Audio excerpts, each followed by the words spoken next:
Hello there, what's happening? Welcome to a Normal Meets and Nerds with me, Dylan Evans, a very normal person who loves asking those abnormal questions you absolutely wants to know the answer to.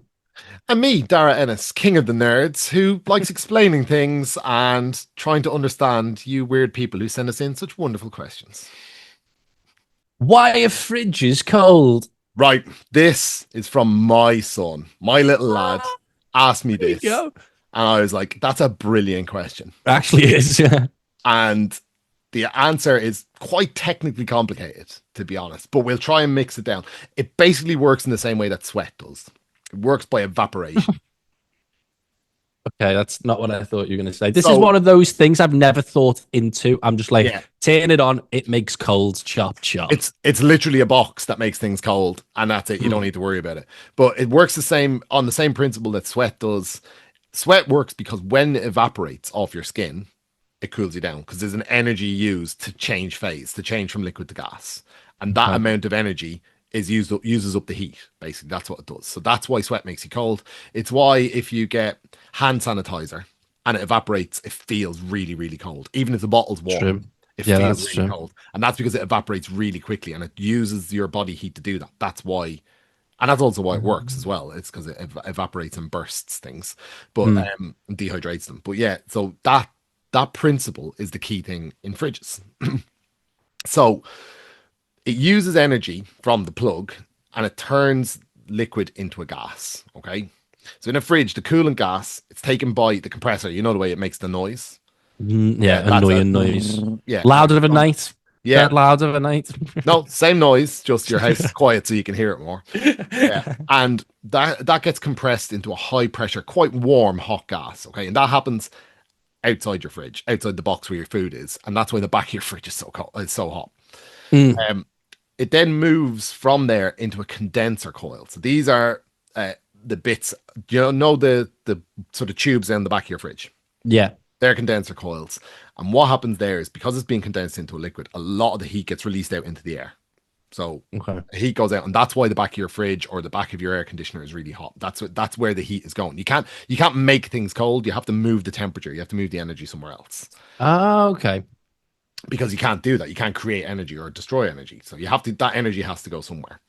And this turns it into a liquid rather than a gas. It moves into the lower pressure part of the system and it expands because the pressure is lower. So it goes through a valve and there's a lower pressure. So it goes from being a liquid, low pressure, it turns into a gas again. And when you turn into a gas, same as sweat, if that's what cools it down. Right. So some of it evaporates, this cools it down, and it absorbs the heat from the inside of the fridge. This is so much more complicated than I Yeah. thought. So basically what you're doing is you're throwing the heat out the back. It's a gas, it goes into a liquid under pressure, and then you put it into a lower pressure area of the fridge. This is inside the fridge. It expands into a gas again, and like sweat, evaporation makes it cold. It uses up the heat. And is a freezer just that, but just Yeah, turned just right turned up? up. Yeah, But yeah, the and same science. air conditioner is the same, all that kind of stuff. So, and then it cycles around. So it starts to Yeah, heat yeah. up because it absorbs the heat from the fridge. It goes back up to the outside again, does the whole process around, and it's a cycle and there's a constant movement. So if you listen really carefully to a fridge, you'll hear like flowing and bubbling and all that stuff. Yeah, Yeah, and it's even always when the the same compressor's noise. off. Mm. So that's all it is. It's just forcing the liquid into gas liquid, and when it when it evaporates, when it turns to gas, it absorbs the heat from the inside of the fridge and it throws it all out the back. And it uses the compressor. That's the energy because you need energy from somewhere. You have to have an input. Mm. So that Have you, compressor is what drives the whole system. mad. Have you ever had a fridge break? Yeah, Like the coil or something's gone, whatever it yeah. is, it gets so hot. I was away for a few days. That happened to my fridge, and it basically almost cooked everything, even in Well, the freezer. It was the I worked messiest cleanup. I Oh, worked in a petrol station years and years ago when I was a student, and in the shop they were renovating, and they had like a bakery type thing, kind of it was Dunkin' Donuts, oh, and they nice. used to bake rolls and stuff, and they had fridges and freezers for that, and they needed to move them around when they were renovating. They put them into our storeroom where we keep all the chocolate and close the door, and overnight it went up to like 55 degrees or something in there because they're just throwing heat out the back. You can't Yeah, just yeah. store a load of fridges and freezers in a room with no ventilation. It just doesn't work. So Right. all the chocolate melted. It was just an absolute disaster. It was like dairy milks were like soup. It was I'd have that too. chocolate soup. Yeah, so that's the thing. The heat has to go somewhere, and this is something that people don't understand very well on a fundamental level, is that you Nope. can't destroy energy. You can't create energy. You just change the form of it. You always say this, and it's still you can't create energy. There's a, It's there's a lit, already there. there is a set amount of energy in the universe, and all you can do is change what it looks like, change the type of energy. That's mind blowing to me. That Yeah, it's bonkers, is but that a fact or is that's this that's just that's one of the laws of physics. okay? It's the law. Yeah, it's very well proven. There is no way of creating energy. So all a fridge does is it uses a pump, a condenser, to force a gas into being a liquid, then back into a gas again, then back into a liquid, and it cycles around. And as it turns from a liquid to a gas, it absorbs the heat from the inside and it throws it at the back. Far too complicated for what I thought it Yeah. was. That's Now, I bad. try explaining that to my son who's 6. Good luck. Yeah, he kind of understood. Yeah. He's probably smarter than me. Probably smarter than me, to be honest. He's an evil genius. Another time. Okay, this one is from Grace on our TikTok. If you ever want to get involved, just comment a question on any of our videos, and look, you'll get yourself on this show. So, But Grace, they have to be interesting or bonkers questions. or both. Yeah. So this one's from Grace. Shout out to Grace. Are mirages real? Now, this has confused me even as a question. Yeah. So they're not just in cartoons. Mirages are very real. But So they do exist. they exist like you can see them, Yeah. but it doesn't exist. They're, Not well, they're water. visible. They're visible. You know, like this video, I can see you. I can't touch you, but you do exist. They are they are real. So look, I'm drinking out of a glass of water. There you And go. this is brilliant for a podcast. Anyone who's listening, it looks great. And if I stick my finger in behind it, it kind of bends where it is, so it's not in the same place. See that? So True. it's my Yeah, finger yeah. outside is higher up, and that's the principle they work on. So light travels in straight lines always, but it can be bent. So you can bend it using glass or using things with different what's called refractive index. So Okay. it changes the path of the light. So if something goes into glass, into water, into whatever that's transparent, it'll change the direction it moves in. And that's essentially what happens, but it happens in the air. So what happens is when you're somewhere really hot, like a desert, really, Yeah. really hot, you've got layers of heat in going up or down. So it can happen that, you know, the heat bakes the sun bakes the earth, and the heat at the bottom is higher than the heat above it. So and it rises up and all that kind of Yeah. stuff. You get layers of different heat, and different heated air has different is different density because it expands when it's heated. So Okay. you've got different refractive indexes. So light moves slightly differently through each one. And if you get it, it's really rare. You have to go somewhere that's really hot, usually somewhere that's really flat as well, with very little wind. So a desert is a good place to do it. Mm. It can bend the light, so you see things that aren't. Yeah. So the most common mirage is that you see water in the That's the one, isn't it? Is that not because it's the desert and you're like, I want water? Is it? I always thought it was your brain, kind of like. there's So a like, li- like in, there's like a in The little bit of that. Simpsons. So In The Simpsons, when Homer sees everyone as food Yeah. for a bit, I thought it was kind of like that. it's not a hallucination. It's That's real. what. Yeah. So, but you see something and you desperately want it so much that you will go, that's definitely true. Whereas you'd probably doubt it otherwise. All you're seeing actually is effectively the sky. So the light bends in a path, and instead of going straight when you're looking, it just bends upward slightly, and eventually you start seeing the blue of the sky, and you'll just see a So that's. patch of blue, and you go, oh, that looks like water. Oh my god. So you can see that, and that's what happens when, you know, the air bends that way. But if it's the other way around and you got hot air higher up, you can have it so that you'll see things that are on the ground in the sky. What would that look like? So That- you could see, you Like know, a mountain. you could see Not a a mountain. mountain or Yeah, or yeah, like something that's on, you know, on the ground, like a house or something floating in the sky, and it would look like that, and it genuinely would. So it's That's like, crazy. it's like a hall of mirrors. When you go into those like old Yeah. school fun fairs and you see weird stuff and weird shapes. It's just seeing weird shapes that are bent, not by glass, but by different types of air, and you're able to see it. But Wow. I like, didn't know no, that you're was. not going to see, ice cream vans that aren't there. It's not hallucinations.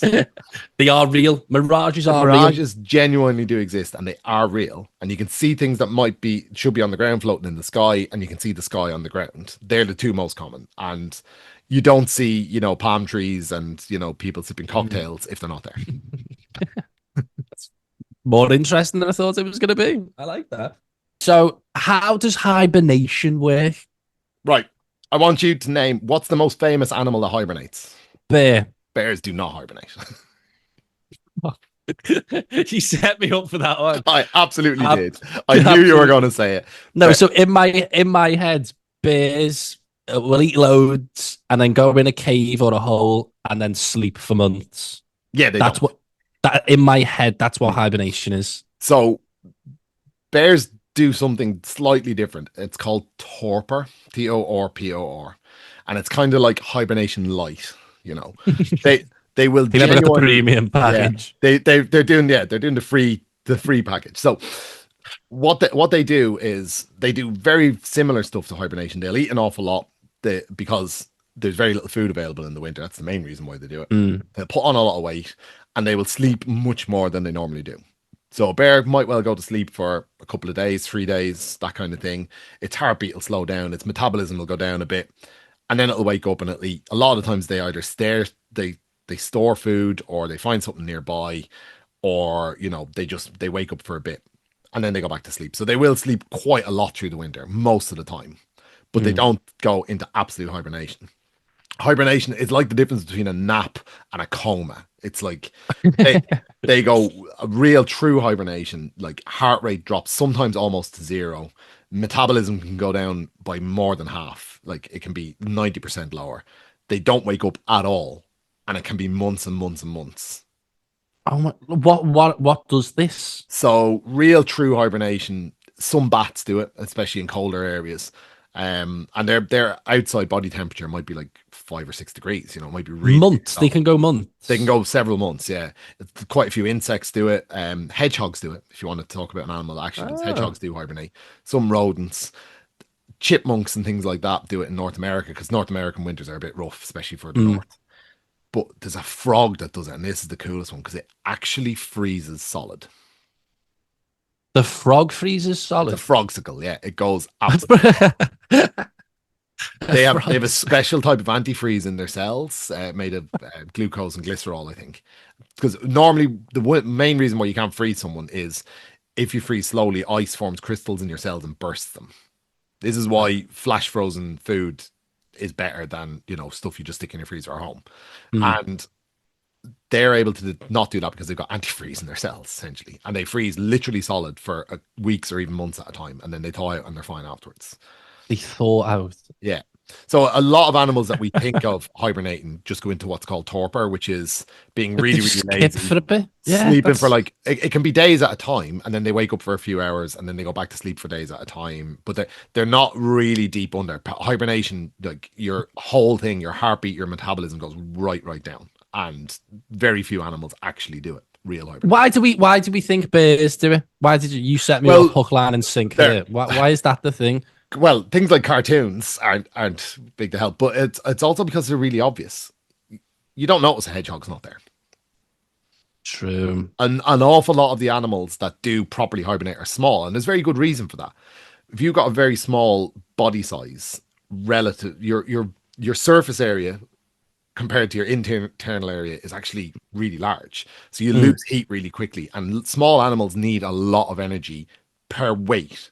So, 100 gram of chipmunk or hedgehog or something needs way more energy than 100 grams of bear does because they don't lose Right. heat. Bears have a big, thick, furry coat. They're massive. So Mm. they don't lose heat as much. So in cold conditions, a bear per gram needs way less food. Is Like, that so? Is that why smaller animals seem to always be eaten? yeah. So like, Like whenever I see a squirrel, it's yeah, either running for they food or they need eating or vast amounts of energy to keep going. right. And then there's some like reptiles and amphibians, they can't generate their own body heat, so they actually can't, they physically can't work in cold conditions. They slow down anyway. But a bear, because it's so big and it's so obvious, and it's what they like to call a charismatic mammal. These are, pandas and bears and tigers and stuff are what people care about when they talk about species going to exist because we kind of relate to them and all that kind of thing. That's a large part of it. And bears are so big and obvious, and then they spend 90% of their time asleep in the winter or whatever it is, or you don't see them anymore, and they go into a cave. And if you go into a cave when a bear's in torpor, it probably won't wake up unless you've got bad timing because it's like deep asleep. But you could like tiptoe around it. Yeah. But if it's not in deep torpor, if it's at one of its waking windows, it'll have you for lunch. So I strongly recommend that you don't.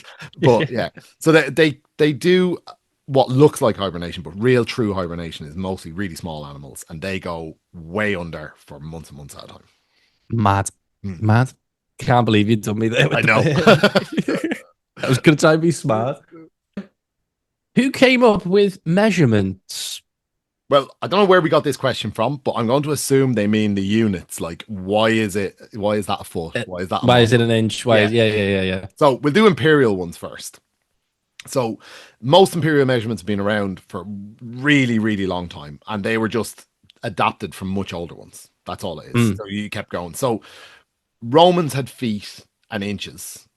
And inch is actually from the Latin for 1/12. So uncia is 1/12. So a foot was about the size of someone's foot, I would assume, and then 1/12 of that is an inch. So that's where it comes from. A pound for weight, not for money, is from Libra Pondo. So Libra, like the scales, the sign, the star sign. Libra. That's why pound is LB, by the way, because it's from the scales, from the Libra. That's why it's written down as LB.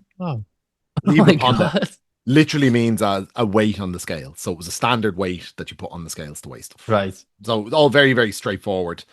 How exactly it reached that particular weight, we don't really know. And a pound, the money, by the way, was actually a pound of silver. So it was that weight of silver back in the day. Wow. So that's why it's called a pound. It's done from I've just learned too much too quick then. I've been bombarded there. Yeah. So they're all really old. Like a pint is the same root of word as paint because it used to be the painted marks on a volume measuring thing. So it was like 1 mark, 2 marks, 3 marks, one paint, and pint. That's basically where that comes from. Wow. Mile is the Roman word for 1,000. Milli. So we use milli or million. Millimeters, 1,000. That's 1,000 what though? 1,000 paces. Oh. So it's 1,000 paces of soldiers marching on the road. Oh, so walk 1,000. Yeah. And basically, like obviously 1,000 paces is a lot shorter than a mile now, but that was the original one. And it's just the actual measurement of it has changed over time. But that's where it comes from. So they're all really erratic, and they're all like from different places and all this. A lot of the ones we use in the Western world and around the world are from Rome, because Rome basically ran Europe for so long. They were standardized in the UK by Parliament in the 19th century. So they had an act going, this is how much this weighs, this is how far that is, all that kind of stuff. Because if you don't have standard measurements, it's an absolute disaster. You can't price things, you can't do science, you can't do maps, any of that kind of stuff. But then in the 19th or the 18th and 19th century in France, they decided this is nonsense. These are stupid measurements. And I completely agree with them, by the way. We're going to do something a bit more logical and a bit more natural. That's what they said. It had to come from the natural world. So they came up with the metric system. Okay. So they decided that the base way of looking at this was how far it is from the equator to the North Pole. So from the line around the Earth to the top of the Earth. So you go from the equator and go right to the North Pole in a straight line. That is 10 million meters. That's what they said. This was their idea. So they wanted a round number of something that would be a reasonable measurement. They went for 10 million, and that's how it was. So that was their base. And they went, okay, what else are we going to do? So for weight, they did 1 cubic centimeter, so derived from the meter that they've already done, of water is a gram. Okay. Wow. So 1 kilogram is 1 liter of water. So 1 liter of water weighs exactly 1 kilogram if it's pure water. Really? Yeah. It does. Oh, wow. Like that accurate? Yeah. It's pure but water. No, that's what it is. Yeah. No, pure water. Right. Is very hard to come by. That's where it comes from. So if you are, say, making cakes or something and you don't have a measuring jug, just weigh the milk because it's 90-something% water. And it'll be 1 gram per mil ish. I didn't know. That's handy, Yeah. isn't it? Yeah, it's very useful. So, and then all of the other things they just derived out from there. So they use all of those as bases for going out. So this meter now is used. They use the speed of light in a vacuum because it's an absolute constant. And there's like this one, however many hundreds of thousands of meters per second that it travels, and it's how far it'll travel in that amount of time in a vacuum, and it's all very scientifically done. But essentially, the base of meters is how far it is from the equator to the North Pole, and everything else comes from that: kilograms, liters. Smart. A Yeah, and it smart just French. makes sense. And the fact that everything, because like the imperial system, calculating it, it's a pain. It's an Mm, absolute pain because there's 16 ounces in a pound, 14 pounds in a stone, yeah. and it just Yeah. keeps going. And like the none of them are the same. Whereas Mm. everything is in base 10. It's really easy to convert. It's really easy to use water in measurements because it's the thing we use the most. It You know, makes so much more sense. yeah. So And much more the sense. original meter was set the measurable thing. I think it was a rod of platinum metal in France, and they Mm. still have it. It's that, Oh, and the original kilogram was like they used something that weighed exactly a kilogram, and it was like that was what they used as their base to. So if you needed to refer back, you went back to the platinum rod. oh wow. Yeah. How old are we talking? I don't know Well, how old the this revolution was system is. in the 18th century, so the Oh, so late quite new. 1700s. Quite new So then. I think it was before Napoleon, so probably in the 1780s, Mm. in around then. So it's not that old. Until then, everything was mad. The like nautical miles, different countries had different size miles. Different places had different measurements inside of one country. You never knew what you were getting. That's so Even confusing. time wasn't standardized. What do you mean? So time in the UK, where it was the same time in every place in the UK, only happened when the trains came in. Time was What do we local. do? So we could have different times if you were in, say, Oxford to Liverpool. Yeah, By what though? A few like in and minutes. around the same, but like they would usually have like a town hall or something would have a clock, and they'd use that as the set thing. Oh, And it could be minutes or even hours apart because it didn't need to be. You didn't interact with other people, so it didn't matter. yeah, true, There was no true. phones. Everything was slow. Within a few hours is fine. But then when Mm. railways came and they needed things to leave at the right minute, Ah, that was when they really standardized time. Even now, because Oxford is like this, some of the colleges run on Oxford time, which is like a few minutes away from GMT because it's further along, and like their clocks don't run like 6 or 7 minutes away from standard time. that's wild. Yeah, So what but is yeah. it like getting a train for you a nightmare? No, no, the train ignores this, but the colleges have their Yeah, own mad system. that's crazy. Yeah, yeah, That'd be a measurements. good question. That measurements. We like that. Oh, here's one. Is time travel possible? Yeah, we all do it every day. We move at 1 second per second. No, is time travel possible? When you said yes, I was like, go on, go on, go Yeah, on, go well, on. well, it is possible. Like, it depends on what you mean by time travel. We are traveling through time. We are not stationary. Yeah, not So like that. We know but that. we also travel through time differently, every single one of us, In depending the on how sense, depending on how fast we're moving. So there's this thing called time dilation. Okay. okay, And this is what Einstein's relativity is basically all about. Is if you move very, very fast, time goes slower for you than someone who isn't moving very fast. The difference is yeah, very yeah, I can make small. sense of that. Yeah. So if this is going to make a big difference in space exploration, because relative to each other, you'll be moving in different speeds. People who go onto the ISS are moving very fast, constantly, the Mm, space station. But the difference is in fractions, tiny fractions of a second. But it is there. If mm. we ever develop a way of traveling anywhere near light speed, time will move much more slowly for you as you approach light speed, much more slowly. So you could But spend a, a minute traveling near light speed and it'll be hundreds of years on Earth. oh my god, that's terrifying. It's a bit So like Interstellar, sort Interstellar, of. that's the exact concept. So that's the physics Right. concept behind Interstellar. So if you move very, very quickly, and they can measure this with like really accurate clocks, like atomic clocks and stuff, and they can Mm, measure it quite closely. And it's an equation, you can figure it out. So if we ever get to the point where we're traveling through space, the time that we're traveling and the time that humans on Earth are traveling will not be exactly the same. It'll have to be adjusted for. And we do this already with satnav. So What do you mean? navigation satellites doing like GPS, Yeah. they're moving faster than we are, and they have to adjust for this because the calculation they do to pinpoint where you are on Earth is to within, like, when you're walking on your phone or in your car, it can tell where you are within like a couple of meters. It's crazy. It's really accurate.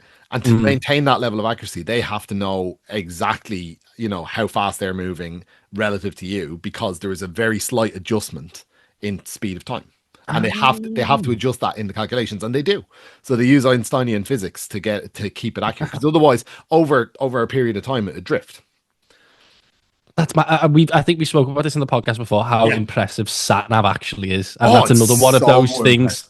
It's one of them things I've just assumed. Yeah, it knows where I am. Look, I was driving in Birmingham last night. I've never been to Birmingham city centre. I've only been to the train station and stuff. I was doing a quiz and I was driving to get out of there. And anyone who's ever driven in Birmingham, it's like a maze. Yeah, is it like the one-way system? Yeah, and one way and tunnels and different things. And I was going round and round in circles. And my sat nav was getting mad at me because I'm an idiot. It knew better than me. And aside, don't know if this will even make the pod, but my wife got me the best, most inventive birthday present this year. Oh, so we were going away for a weekend, and it was my birthday, and we went away. We were going down to the New Forest camping and stuff. It was great. Nice. But we got into the car and I turned on the sat nav to go, and she'd replaced the voice of the directions with my kids giving me directions. It was epic. It was absolutely epic. It was brilliant. So it's like, and like, I've got two kids, a very sort of responsible daughter and a slightly maniac son, and the two of them were doing it. So like, you'd hear at the roundabout, take the first exit. That's boss. I've never heard that. I thought you were going to say like Mr. T or something. No. Like it was my kids doing it, and I swear it didn't get. She kept going, "Are you getting tired of this?" I said, "Oh no, this is the." That's what I was going to ask you. Give it time. Give it time. Turn around, Dad. Turn around. Yeah, and it's like when we arrived, it's like, you've arrived, yay! Yeah. Wow, that's boss. Yeah. That's a great gift. Brilliant. It was absolutely. That's a really good gift. Yeah, because like I don't like stuff. I don't want stuff. Yeah, I'm like that. I'm a nightmare. Buy me a bottle of wine. Yeah, I tend to buy books. You got me some cool books as well. Oh, go on. Bring here. No. This is a history without the boring bits. Good. And the ghosts of the British Museum. The story of colonial loot and restless objects. Nice. Good gift. Yeah, great gift. But yeah, so what were we actually talking about? We can travel through time, something like that. We can, but the other thing is you can't go backwards in time. You can't back to the future. Yeah, no, that makes sense. Yeah, you can move forwards, but you can't go back. So, well, I always remember that there's a theory that if we ever made a time machine, you couldn't go further back from that first time machine. Yeah, that's one idea. Yeah, but there's no roads. The physics of it, as we understand it at the minute, is that you can slow down time for yourself relative to others, but you can't reverse time. I'm all right with that. Yeah, so you could visit the future, not the past. Nice. How would you like to come and see us do this in person? In person, let's do it. I think we need to do a live show. So we need to know, would people be interested? Would they like to come along? And would they be able to provide us with bonkers questions from the audience? So let us know in the comments if you'd be interested in coming to a live show, and we might try and set one up later in the year. That would be really good to get the crowd asking questions. You're live. That would be great. And we might get them to answer some of our questions. Yeah, true. Flip it around. We'll flip it. That would be great. And do some audience participation. Hands up if you think this, hands up if you think that. And then say, actually, you're all wrong. It's this. We should probably finish it. You should do a little quiz as well. Yeah. I think I would. I think we'd do a little quiz. And I do a quiz with like nothing but trick questions. That would be great.